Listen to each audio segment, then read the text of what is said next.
새벽 6시 12분 수술 동의서의 도장 잉크가 마르기도 전에 지은호 이름이 거래의 서명란으로 넘어가고 있었다는 사실.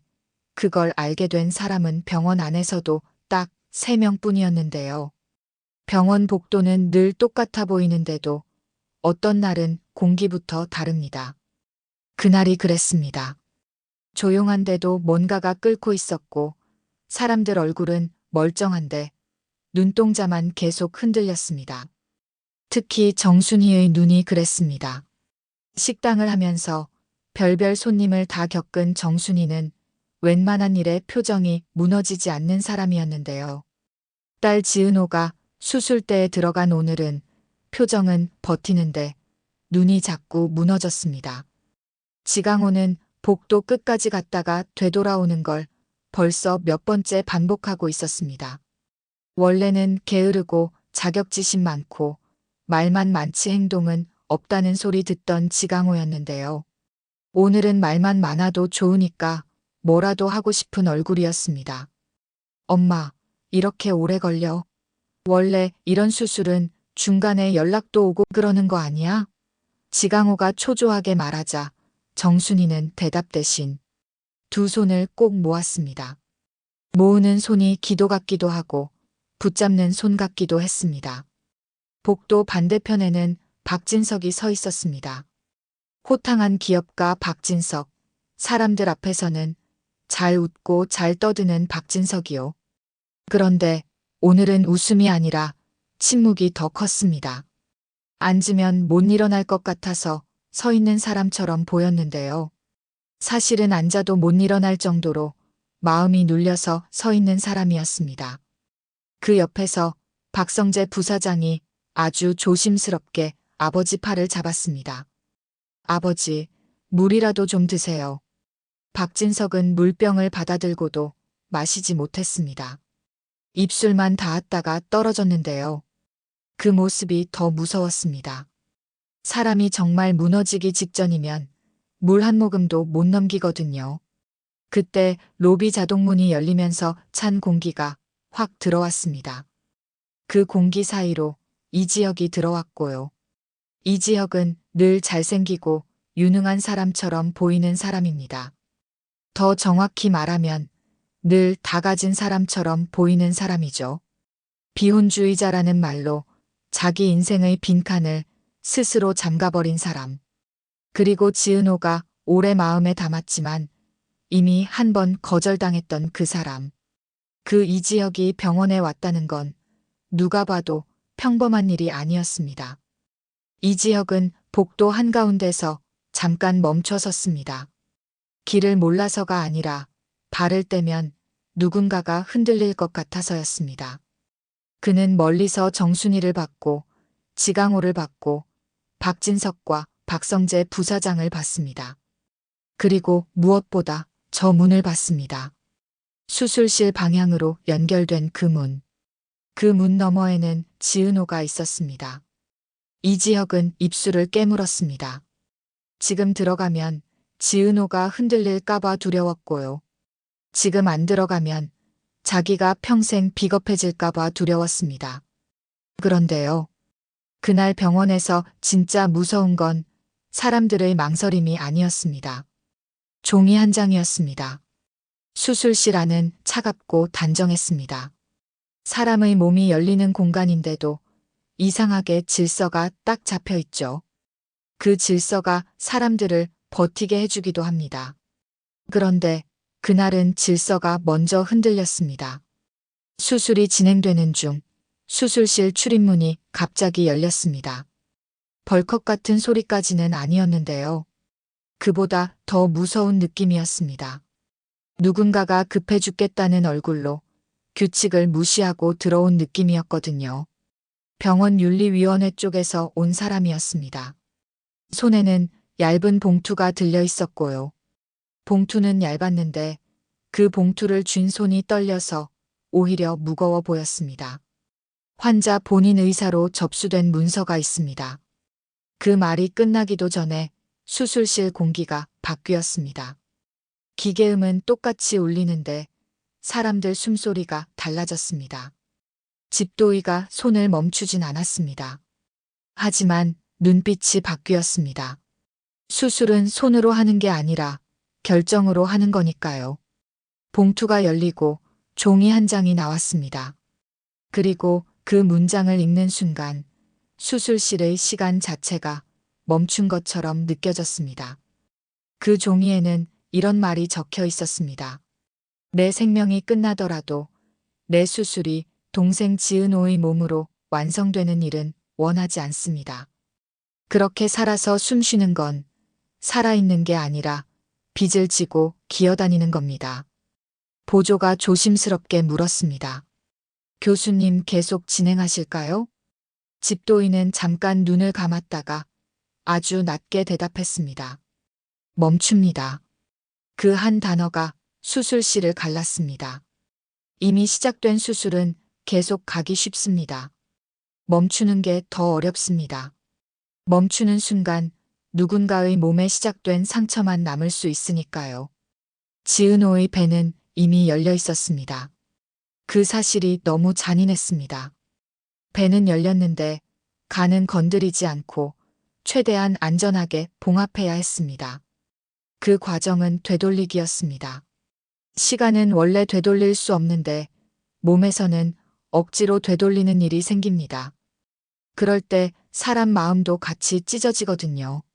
수혜자인 한우진도 상황이 위태로웠습니다.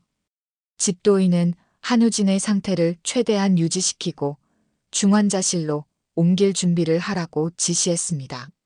누군가는 살아야 한다는 방향으로, 누군가는 이 방식으로는 안 된다는 방향으로 움직이는 순간이었습니다. 그런데 이 결정이 단지 존엄의 문제만은 아니었습니다. 윤리위원회 사람이 아주 짧게, 그러나 뼈에 박히게 덧붙였거든요.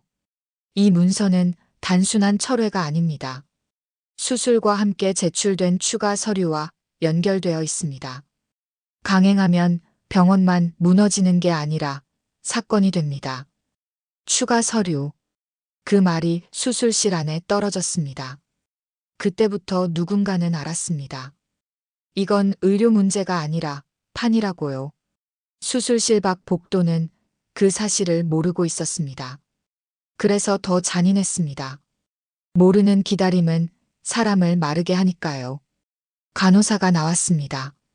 보호자 대표 한 분만 들어와 주세요. 정순이가 벌떡 일어나려는 순간 박진석이 먼저 앞으로 나섰습니다. 제가 들어가겠습니다. 그 말은 책임감처럼 들렸는데요. 사실은 벌 받으러 들어가는 목소리였습니다. 박성재 부사장이 아버지 등을 바라봤습니다. 아버지 등은 항상 커 보였는데 그날은 이상하게 작아 보였습니다. 설명실 안에서 의사는 최대한 짧게 말했습니다. 두 분 모두 현재 생명은 유지됩니다. 다만 예정된 이식은 중단했습니다. 기증자 지은호 씨는 간 손상 없이 봉합했습니다. 수혜자 한우진 씨는 중환자실로 옮겼고 추가 치료가 필요합니다. 박진석은 그 말을 들으며 고개를 끄덕였는데요. 끄덕임은 이해가 아니라 참음이었습니다. 그는 묻고 싶었습니다. 왜 이렇게 됐는지, 누가 이렇게 만들었는지. 그런데 가장 먼저 떠오른 질문은 이상하게도 이거였습니다. 지은호가 왜 내 지밀에 이렇게 깊이 들어왔지?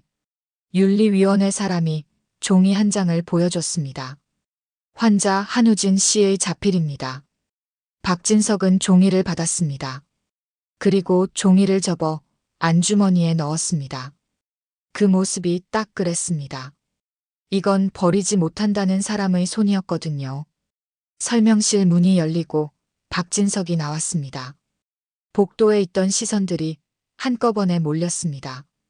정순이, 지강호, 박성재 부사장, 그리고 멀리서 지켜보던 이지혁까지요. 박진석이 말했습니다. 둘 다 살아있습니다. 정순이는 그 말에 다리가 풀릴 뻔했습니다. 우리 은호 괜찮대요? 박진석이 잠깐 망설이다가 고개를 끄덕였습니다. 네. 가는 그대로입니다.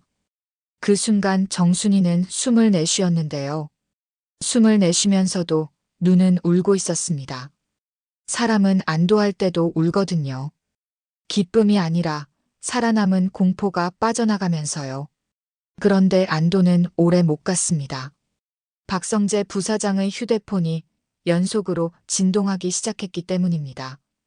박성재는 화면을 보고 얼굴이 굳었습니다. 아버지 경찰에서 연락 왔습니다. 그는 목소리를 낮췄지만 낮추면 더 무섭게 들리는 내용이었습니다. 고성의 지금 조사 중이라고 합니다. 그 이름이 복도를 갈랐습니다. 정순이는 고성이라는 이름을 듣고 눈빛이 바뀌었습니다. 무서움과 분노가 동시에 올라오는 눈빛이었는데요. 지강호는 어리둥절했습니다. 자기 엄마가 아니라 남의 엄마 이름이 갑자기 왜 여기서 나오나 싶었죠. 박진석은 숨이 턱 막힌 얼굴이었습니다. 아내의 이름이자 자신이 외면해온 문제의 이름이었으니까요. 멀리 서 있던 이지혁은 그 순간 확신했을 겁니다. 이건 단순한 수술 사고가 아니라 한 집안이 무너지는 사건이라고요. 경찰서 조사실은 병원과는 다른 차가움이 있었습니다. 병원은 차가워도 사람을 살리려는 차가움인데 조사실은 차가운 척하며 사람을 벗겨내는 차가움입니다. 철제 책상 위에는 여권이 여러 권 놓여 있었습니다. 사진은 같은데 이름이 달랐고 국적도 달랐습니다. 그 옆에는 장부와 계좌 내역, 그리고 병원 서류처럼 보이는 두툼한 종이 뭉치가 섞여 있었습니다. 형사가 고성희를 쳐다보며 말했습니다. 성함 지금 이름이 뭐죠? 고성희는 수척한 얼굴로 웃어 보이려 했습니다. 그 이름으로 살고 있으니까요. 형사가 다른 여권을 펼쳤습니다. 이건요? 이건요? 이름이 이렇게 자주 바뀌는데 얼굴은 안 바뀌네요. 고성희가 이를 악물었습니다. 살려고 좀 편법 쓴 거예요. 형사가 장부를 밀었습니다. 살려고 한 것 치고 규모가 큽니다.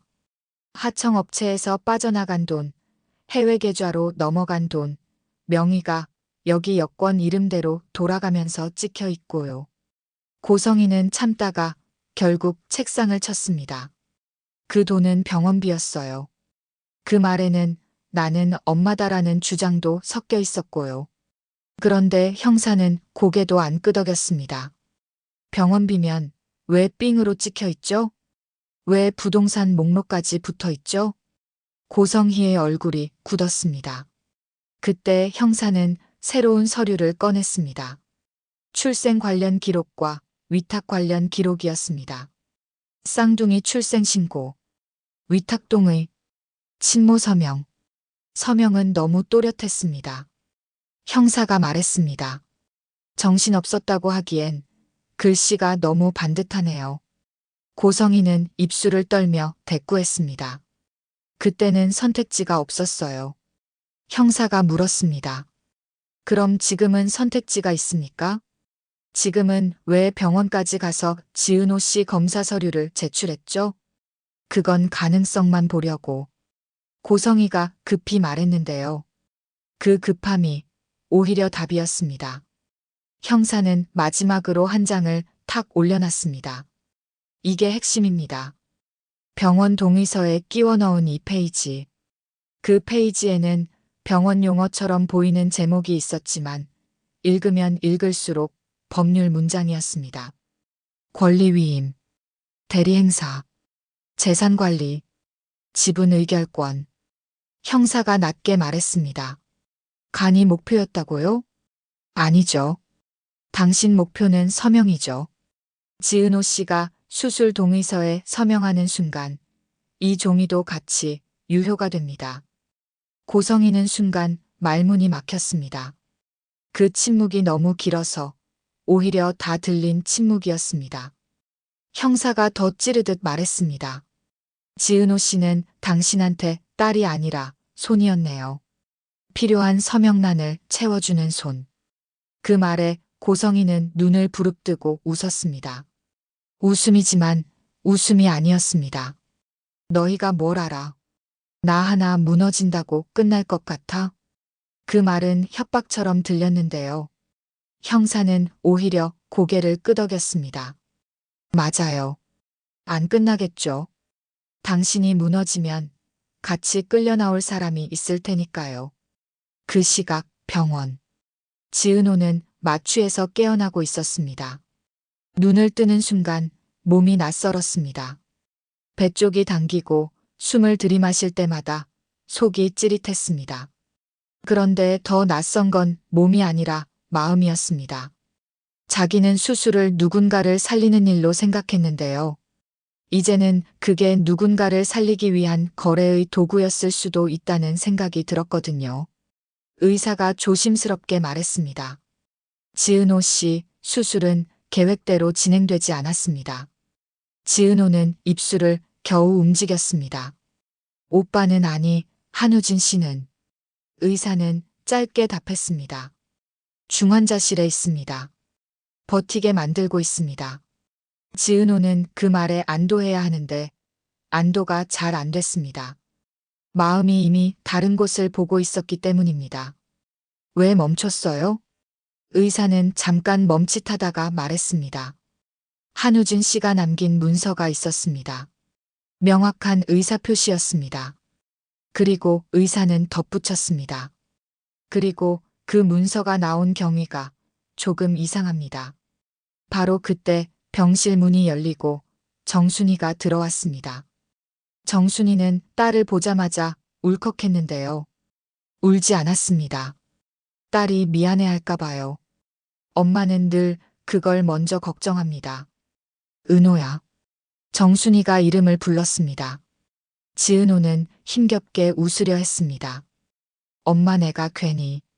그 말을 하려는 순간 정순이가 딸 손을 꼭 잡았습니다. 괜히가 어딨냐. 너는 너라서 여기 있는 거야. 그 말이 따뜻한데도 지은호는 마음 한쪽이 서늘했습니다.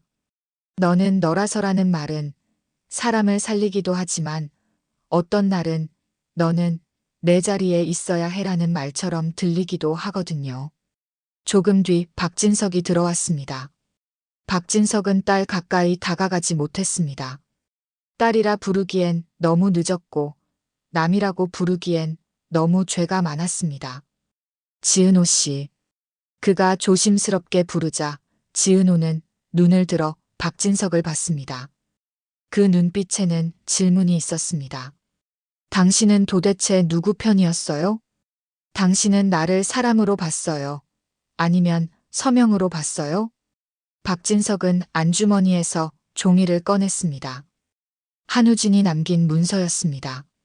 이걸 당신이 봐야 할 것 같아서요.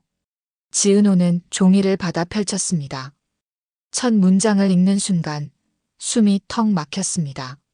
한우진은 살고 싶다가 아니라 이렇게 살긴 싫다를 적어두었고요. 그 적어둔 대상이 딸을 찾아온 엄마 고성이었습니다. 지은호의 눈가가 빨개졌습니다. 이건 나를 미워해서 쓴 게 아니네요.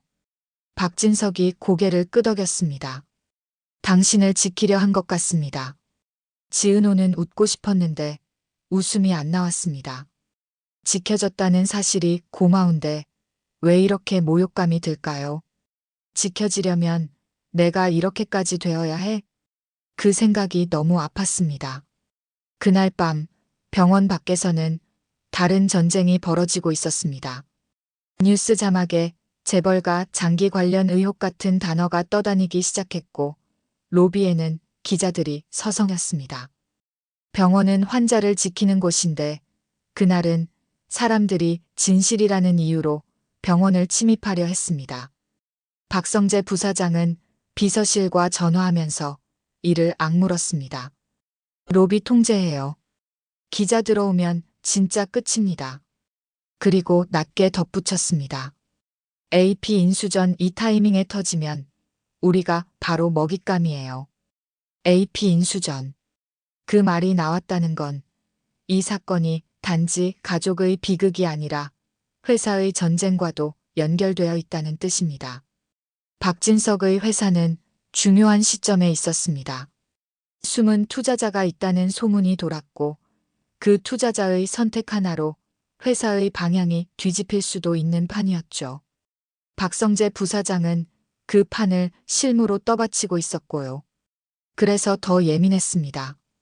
사람 목숨이 우선인데도 사람 목숨이 회사의 목을 잡고 흔드는 타이밍이 너무 잔인했으니까요.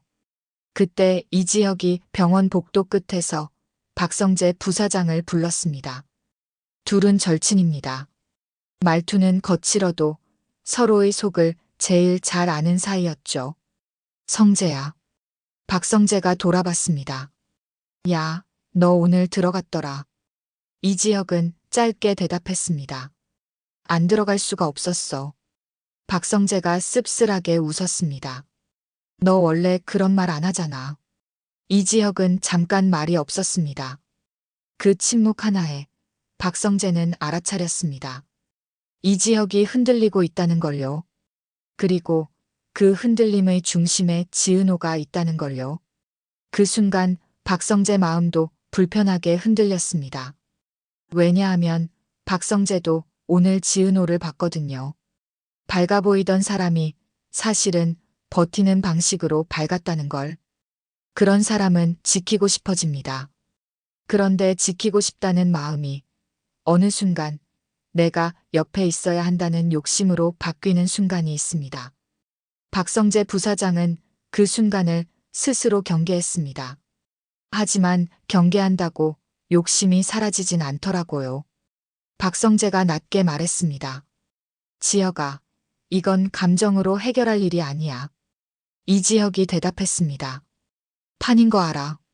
근데 판이라고 해서 사람이 덜 아픈 건 아니잖아. 그 말에 박성재가 눈을 내리깔았습니다. 그래서 더 조심해야 돼. 사람 아픈 걸 이용하는 놈들이 있다. 그 놈들 속에 사실 고성이가 있었습니다. 그리고 그 고성이는 딸 박영나에게도 손을 뻗치고 있었죠. 박영나는 작업실에 있었습니다. 조용하고 조신한 성격의 박영나는 세상과 거리를 두고 그림으로 숨 쉬는 사람이었는데요. 그날은 그림도 숨을 쉬지 못했습니다. 전화가 왔습니다. 영나 씨, 어머니 건으로 참고인 조사 요청이 있습니다. 그 한마디에 박영나의 손에서 붓이 떨어졌습니다. 물감이 바닥에 번졌는데요. 이상하게 그 번짐이 피처럼 보여서 박영나는 숨이 턱 막혔습니다.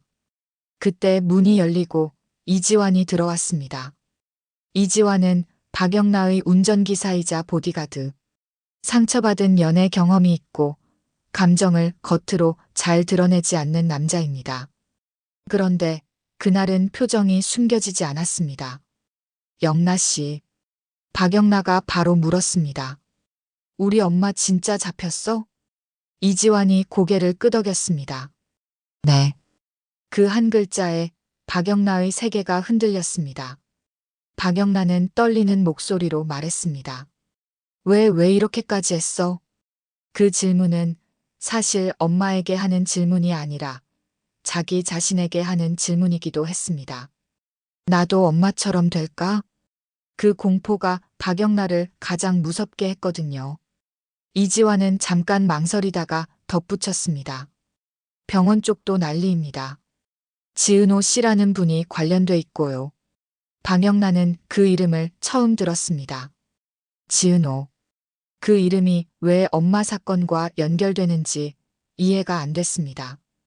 이해가 안 된다는 건 곧 이해해야 한다는 뜻입니다. 그리고 이때 사건을 더 크게 키우는 사람이 움직입니다. 바로 이수빈입니다. 이수빈은 24살 패션 크리에이터입니다. 현실적이고 밝고 온라인의 흐름을 몸으로 아는 사람이죠. 이수빈은 오빠 이지혁이 병원에 갔다는 말을 듣자마자 왜를 묻지 않고 무슨 키워드? 부터 잡았습니다. 뉴스 자막에 고성의 장기병원 쌍둥이 같은 단어가 섞여 떠오르자 이수빈은 손이 빨라졌습니다. 검색하고 캡처하고 옛 기사와 사진을 뒤지고 커뮤니티에 떠도는 과거 사진을 찾아냈습니다. 그중 하나가 이상했습니다. 보육원 앞에서 누군가가 아기를 안고 있는 사진이었는데요. 배경 간판이 아주 오래된 동네 간판과 비슷했습니다. 그리고 그 동네 간판을 제일 잘 아는 사람은 정순이었습니다. 정순이 식당이 있던 동네와 너무 닮아 있었거든요. 이수빈은 그 사진을 들고 집으로 갔습니다. 집에는 김다정과 이상철이 있었습니다. 김다정은 전직 초등학교 교사답게 사람의 얼굴을 잘 읽는 사람이고, 이상철은 정직하고 고지식한 퇴직자입니다. 이상철은 뉴스 자막을 보며 한숨을 쉬었습니다. 저런 판에는 끼어들면 안 된다. 김다정이 조용히 대답했습니다. 돈판엔 사람이 먼저 다쳐. 그 말이 딱 그랬습니다. 김다정은 아들이 다칠까봐 두려운 사람이고, 동시에 누군가가 다치는 걸 외면하기 싫은 사람이었습니다. 거실 한쪽에서는 할머니 조옥래가 TV를 보고 있었습니다. 조옥래는 나이가 많지만 눈이 날카롭습니다. 이수빈이 사진을 내밀자 조옥래는 한 번에 알아봤습니다. 저 간판 저기. 그리고 사돈이자 친구인 김장수에게 전화를 걸었습니다. 김장수는 늙었지만 기억이 생생한 편입니다. 장수야, 너 옛날에 보육원 앞에서 애 안고 울던 여자 본 적 있다 했지? 그 순간 이수빈은 소름이 돋았습니다. 왜냐하면 조옥래와 김장수의 동네 기억이 온라인의 사진 한 장과 맞물리기 시작했기 때문입니다. 며칠이 흐르는 동안 한우진은 인공관 보조장치로 겨우 버텼습니다. 그 장치는 생명줄이지만 동시에 시간을 돈으로 사는 기계였습니다. 박진석은 그 비용을 감당하겠다고 했고, 병원은 그걸 받았습니다. 세상은 또 그걸 욕했습니다. 돈으로 생명을 산다. 사람들은 쉽게 말합니다. 자기 일이 아니면 더 쉽게요. 박진석은 욕을 들어도 참았습니다. 그는 처음으로 돈이 아무것도 해결 못한다는 걸 몸으로 겪고 있었거든요. 돈으로 기계를 들릴 수는 있어도 돈으로 지은호의 상처를 지울 수는 없었습니다. 돈으로 한우진의 죄책감을 지울 수는 없었고요. 그 사이 박성재 부사장은 회사 방어에 들어갔습니다. 기자 차단, 투자자 설득, 내부 임원회의, 모든 게 한꺼번에 몰렸습니다. 특히 AP 인수전 관련 임원회의에서 누군가 이런 말을 했습니다. 회장님 집안 스캔들로 회사 가치가 흔들리면 숨은 투자자는 등을 돌릴 겁니다. 그 말이 얼마나 잔인한지요. 사람 목숨보다 회사 가치가 더 중요한가라는 질문이 생기게 만드는 말이니까요. 박성재 부사장은 그 회의에서 감정을 드러내지 않았습니다. 대신 더 냉정한 목소리로 말했습니다. 문제는 스캔들이 아니라 스캔들을 먹이로 삼는 사람들입니다. 고성이가 무너지면 끝이 아닙니다. 같이 무너질 사람들을 끌고 갈 겁니다. 그 말은 사실이었습니다. 고성이는 무너지면 끝나는 사람이 아니라 무너지면서 발버둥치고 발버둥치면서 남을 붙잡는 사람이거든요. 그리고 그 예감은 빠르게 현실이 됩니다. 병원에 다시 서명 받으러 온 사람이 나타났습니다. 이번에는 더 교묘했습니다. 병원 직원처럼 보이는 명찰을 달고 있었고 말투도 공손했습니다. 지은호 씨, 간단한 확인 서류입니다. 사인만 해주시면 돼요. 그 말이 너무 익숙해서 지은호는 순간 손끝이 차가워졌습니다. 사인요? 지은호가 되묻자 그 남자는 웃었습니다. 네. 절차상 필요합니다.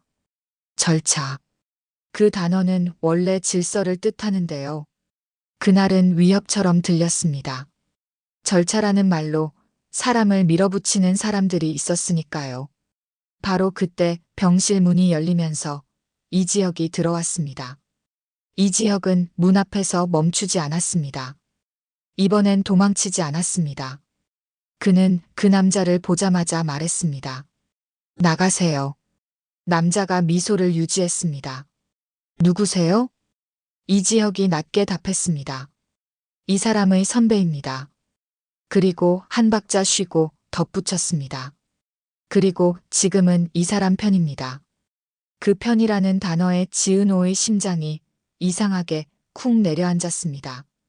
지은호가 원하던 단어였는데 원하던 날이 아니라 원치 않던 날에 들려서 아팠습니다. 그런데도 그 단어가 고마웠습니다. 사람 마음은 참 이상합니다. 그때 박성재 부사장이 복도에서 뛰어들어왔습니다. 그는 상황을 보자마자 직감했습니다. 이 사람 누구죠? 남자가 말을 돌리려는 순간 박성재가 남자의 가방을 가리켰습니다. 그 안에 든 서류 꺼내요. 남자가 한 발 뒤로 물러났는데요. 그 물러남이 곧 인정이었습니다. 박진석도 뒤이어 들어왔습니다. 박진석이 서류를 받아 펼쳤습니다. 처음 몇 줄은 정말 병원 서류처럼 보였습니다.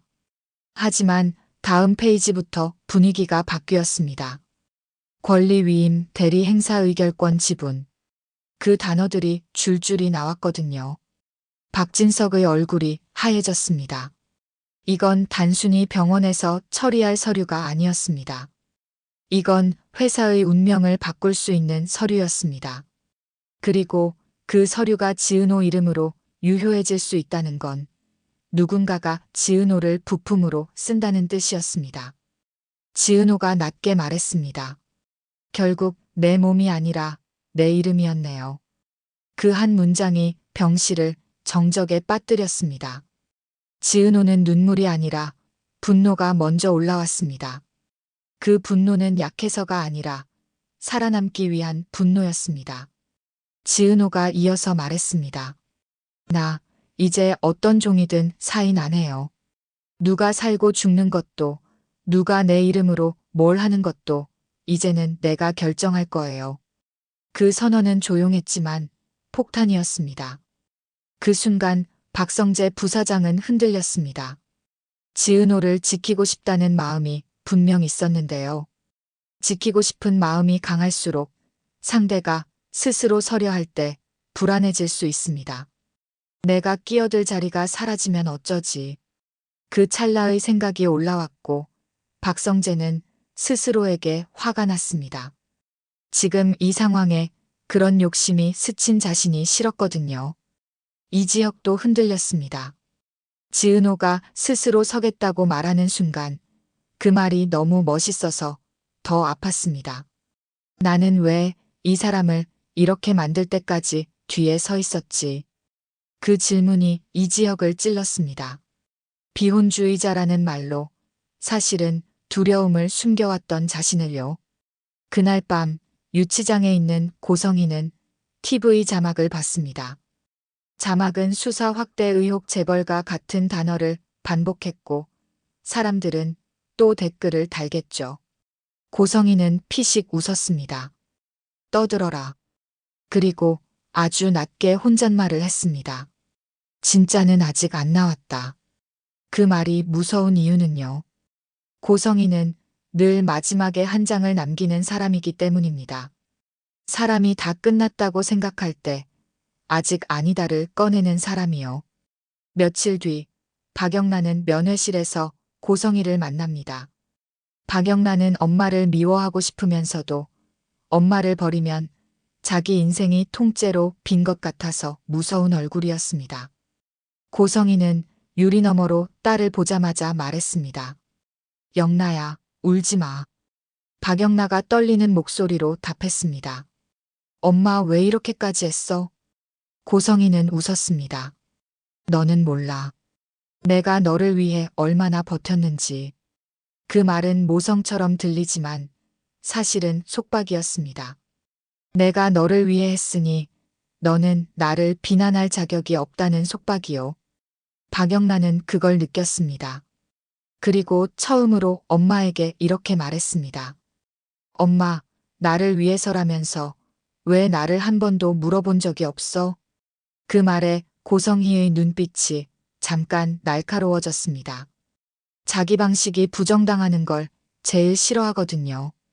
그때 면회실 뒤쪽에서 조용히 기다리던 이지환이 그 장면을 지켜보고 있었습니다. 이지환은 늘 말이 적습니다. 하지만 그는 결심하는 순간이 빠릅니다. 그는 박영란을 지키고 싶었습니다. 그 마음이 직업 때문인지, 인간적인 마음 때문인지, 혹은 더 복잡한 감정 때문인지는 아직 아무도 모릅니다. 다만 한 가지는 분명했습니다. 이지환은 고성이가 딸을 자기 발판으로 쓰는 걸 더는 보고 싶지 않았습니다. 이제 사건은 마지막 큰 물결로 갑니다. 병원장에게 전화가 왔습니다. 한우진 씨, 공여자 매칭 가능성이 확인됐습니다. 이 소식은 희망이어야 했습니다. 그리고 실제로 희망이었습니다. 한우진이 더 이상 지은호의 몸을 빌리지 않아도 될 길이 열린 거니까요. 그런데 희망은 언제나 누군가의 욕심을 자극합니다. 병원으로 익명의 전화가 들어왔습니다. 그 환자 우선순위 조정 가능합니까? 조건 다시 확인해야 하는 거 아닙니까? 전화는 공손했지만 냄새가 났습니다. 돈 냄새요. 권력 냄새요. 병원장은 단칼에 말했습니다. 규정대로 합니다. 하지만 규정이라는 건 누군가가 마음먹으면 흔들 수도 있어 보이는 것처럼 만드는 게 더 무섭습니다. 그래서 병원장은 박성재 부사장에게 경고했습니다.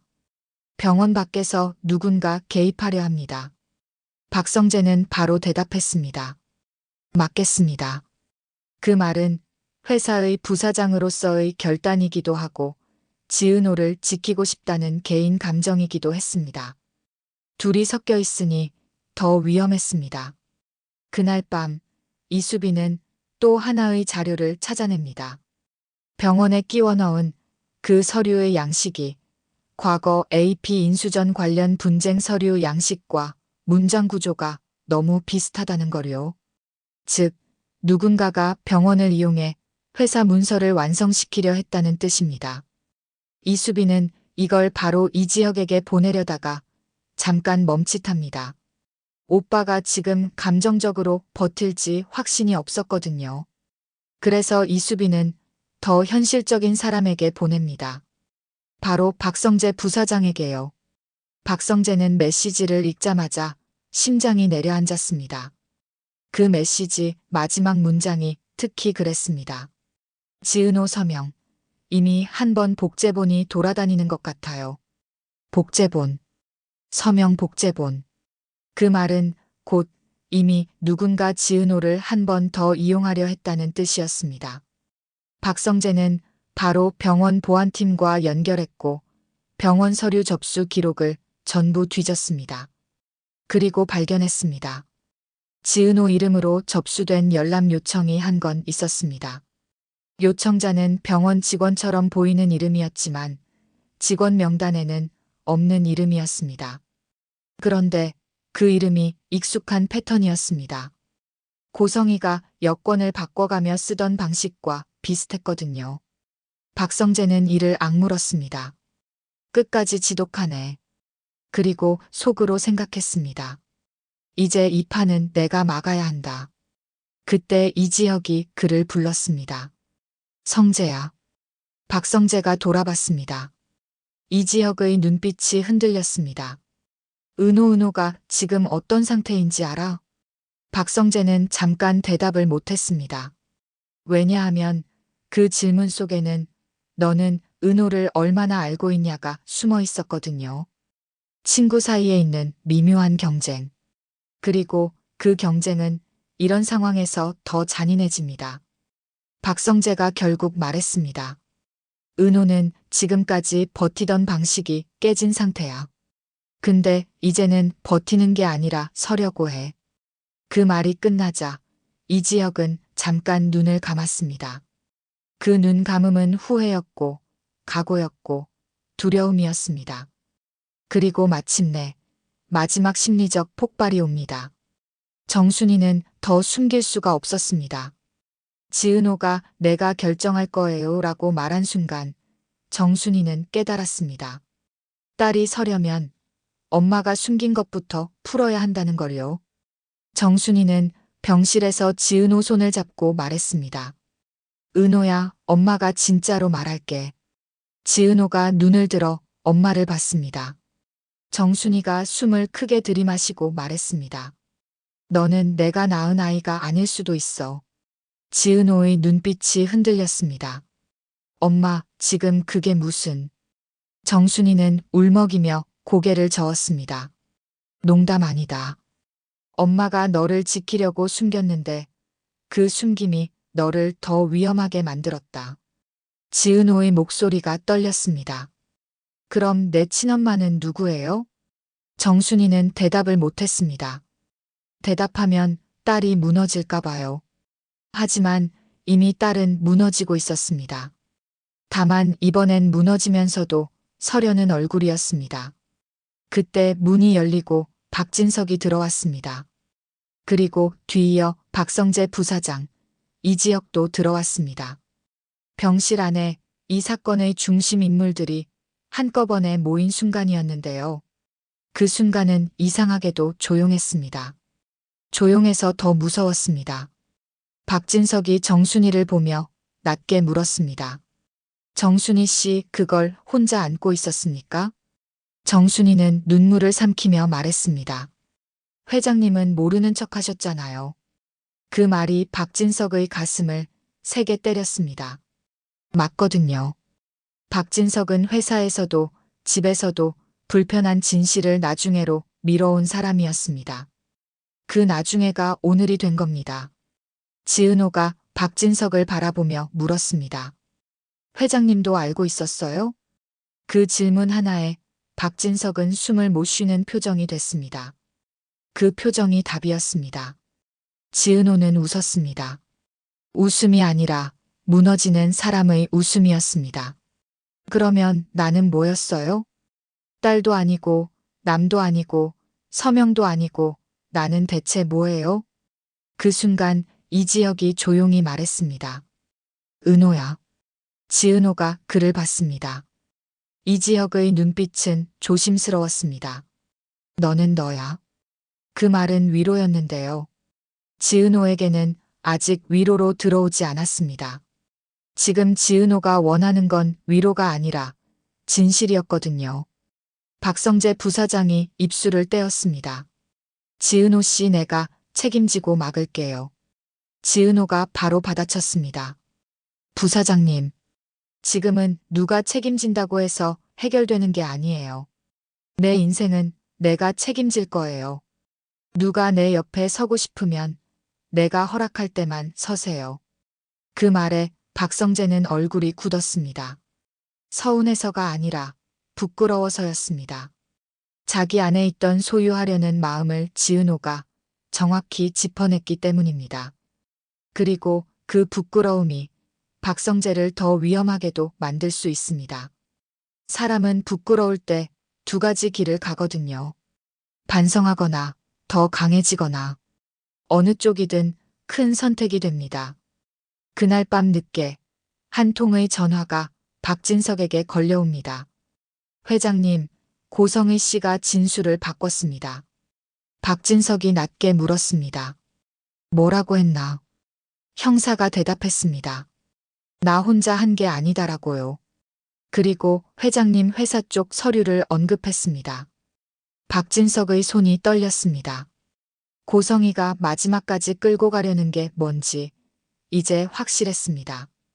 그녀는 자신이 무너지면서 박진석의 회사까지 같이 끌고 가려고 하고 있었습니다.